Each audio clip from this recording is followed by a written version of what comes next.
So mga kapatid, noong dumating ang Panginoong Jesucristo dito sa lupa 2,000 years ago, more than 2,000 years ago,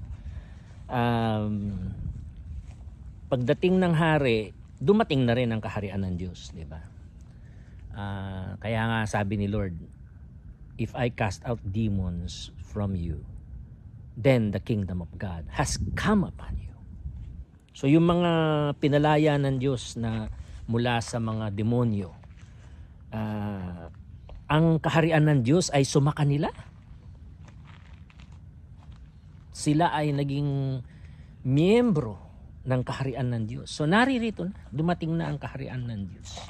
So when we pray, your kingdom come, your will be done on earth as it is in heaven. It doesn't just point to the future. Hindi lang yung tungkol sa, sana dumating na ang kaharian mo, mag second coming na. Hindi ganun. Kasama yun, pero hindi lang yun. Asking God for His name to be worshipped and His kingdom to come and His will to be done on earth as it is in heaven. Ngayon na. Ngayon, ang kaharian ng Diyos